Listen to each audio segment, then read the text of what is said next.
It's going to be Italian soon. Not true. There's no Bloomberg. Don't note it down. It's fake. So I'm starting. Okay, so my presentation is going to be a slightly different perspective, simply because it's I'm looking at MRV not really in terms of the outset, the rules and the legislation, but really on how it feels from a company which is looking at MRVs and needs to set up, establish one. Like you may understand, this is a very complex task, so I have to be very general because companies, sectors of industry are so different. So I'll try to stick to some principles and tips. Basically take it as an initial advice on where to start from. And then if we want to talk about more, then we'll, maybe in the groups later on, we can discuss a bit more in detail. So you see, this is a very simple first slide.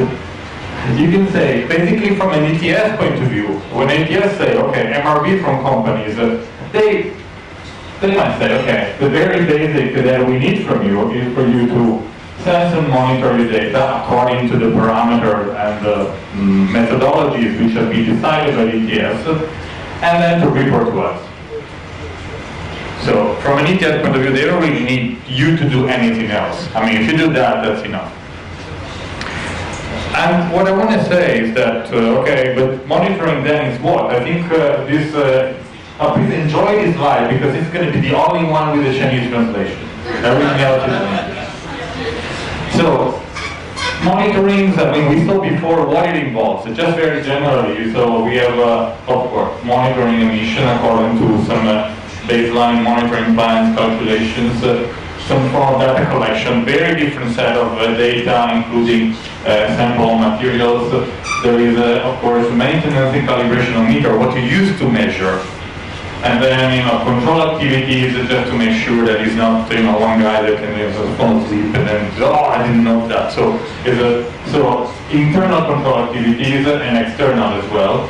And then data archiving, so this is important, so that you cannot just go on and change it later on if you don't like the information. And finally, some preparation of annual report.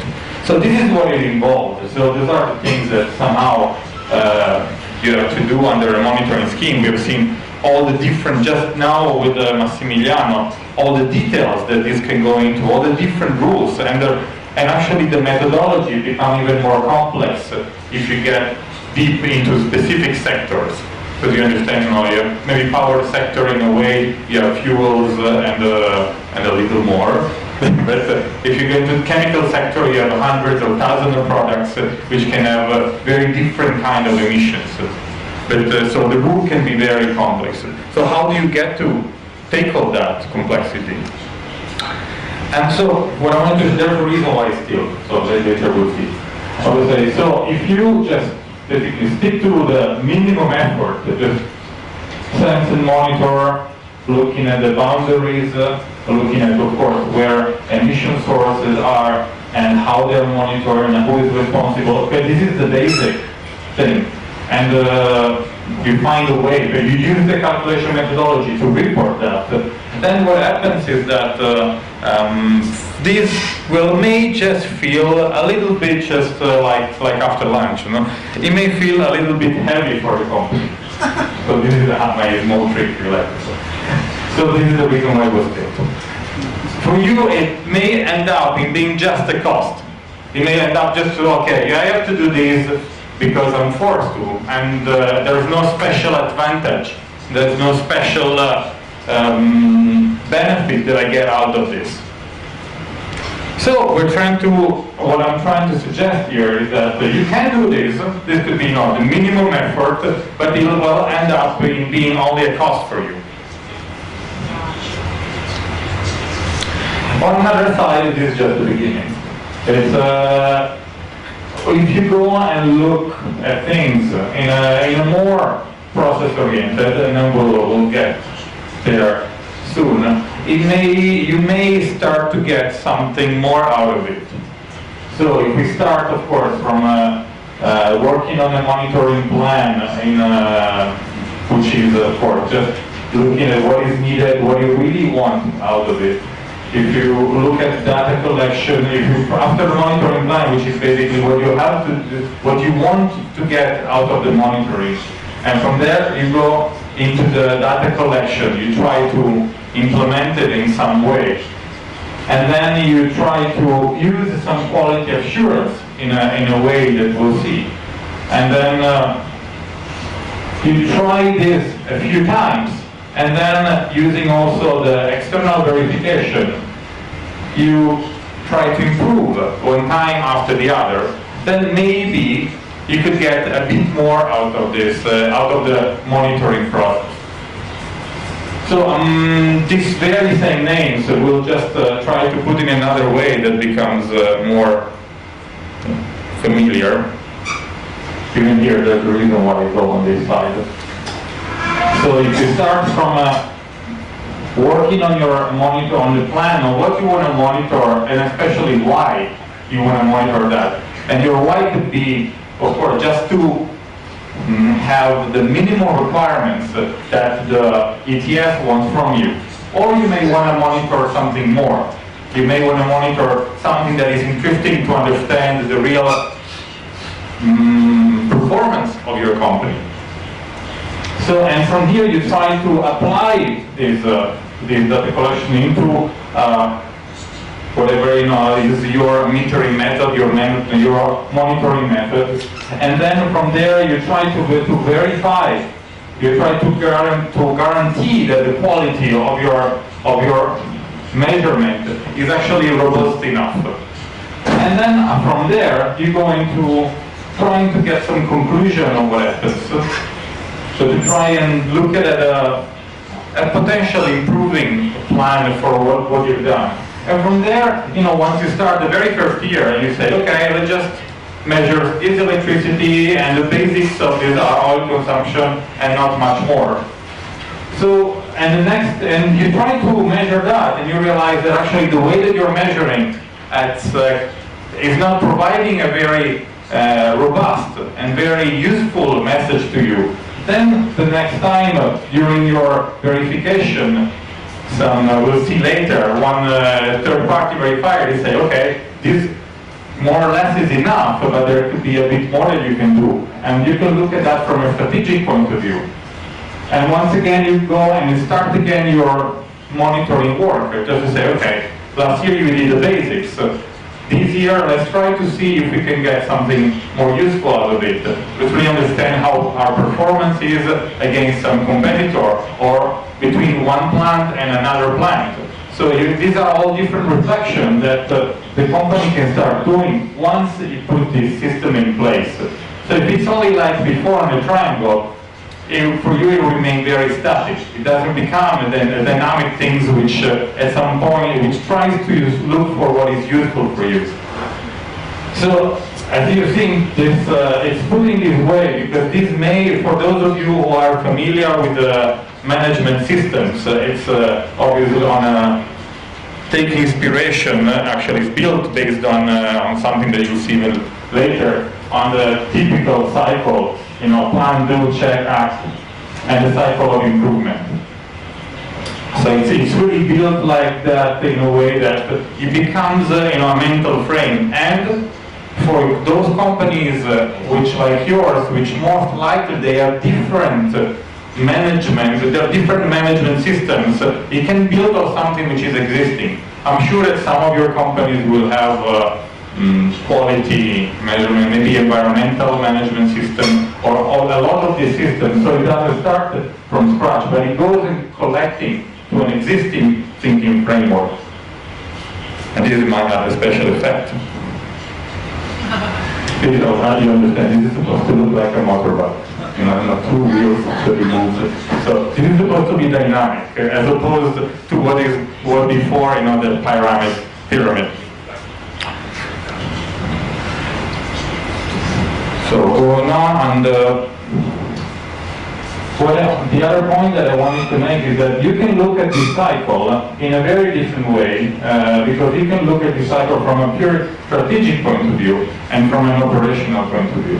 And that's what we are trying to see just now. We're trying to look at just in the next few slides. And now we're trying to go through each one of these. But what I mean to say, by looking from a strategic and an operational point of view, the operational is really, so how do I use my resources in the best way in order to develop this system in something useful?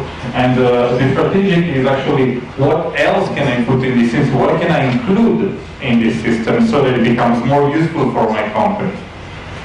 And there's really a lot, because what we're going to see, well, what we know is that carbon is just one side of a big continuum, which is energy and carbon management. And energy for many companies is at the real core of the cost structure of companies. So the real point is actually look at this from a strategic point of view and integrate the energy cycle, energy management cycle, together with the carbon cycle, so that the benefit that goes to one will happen to the other as well. So you work on your energy management and you benefit your carbon management. You work on your carbon management and you benefit your energy, or the way you manage overall your energy from a strategic point of view. So starting from the first. So these are the hint space, the tips, which I think are broad enough to be used by a lot of different sectors. The first that I say in terms of purely operational, really I suggest do not try just to have a perfect, robust, with a very low margin of errors from the beginning. I think the way that this works is that even your ETS system, they go through trial and errors. There's no mistakes. This is called a pilot. So I'm saying just really do work in cycle with no fear. So let's start with put the basics and starting from the level of measurement that you have already, and try to compile, build a data map of what you need to check and what you already have in your other systems. And then you try to put together a map out of it. And this will be your first cycle. You try to add as little as possible to the current processes. And you go through this first cycle, try to integrate a little bit, or to borrow some information from your quality management, from your energy management that you borrow, and you build your carbon cycle. And after you finish the first cycle, then you see if it worked, if it didn't, if it's any useful, or how to improve, even listening to the advice of the other actors around you. And one very important item for this, we have seen for us working with in energy management for our own plants, is that it cannot be stressed how important it is to involve use, not only, but to include the bottom-up approach, because really your engineers in the plant, they're guys who know very well what energy flow is used in your plant and how is measured and what could be measured differently, because they work with that plant every single day. So, they also can develop quite a feeling of ownership if you involved in finding a solution to make the system more efficient. And then going on a more general, strategic way is that, of course, we say, what is the objective for your company? What do you want from this system? You want just a basic minimal compliance, just no hassle, let's do the minimum? It's okay, you can work it like that. You work through the cycle just to shave off whatever is not needed. Or you can just want to actually combine to achieve energy conservation. And that can be done as well. You mix more and more with the energy management. And what you'll achieve is a double tool that over time it can decrease your exposure to carbon because it decreases your consumption. But never forget that these two items are very much linked together. And then the other general advice is that please, we have some representatives here. Please do use industry associations. because they are very important for an active participation inside. On one side they can provide guidance, because it's some other role, but actually they can provide a very good vehicle to make lobby, to work together with the local government.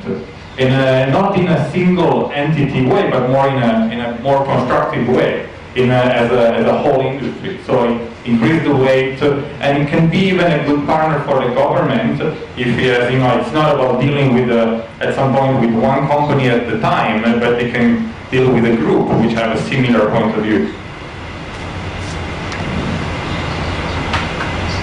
And then, so we go, okay, data collection. I'll try to, this one is a bit more obvious.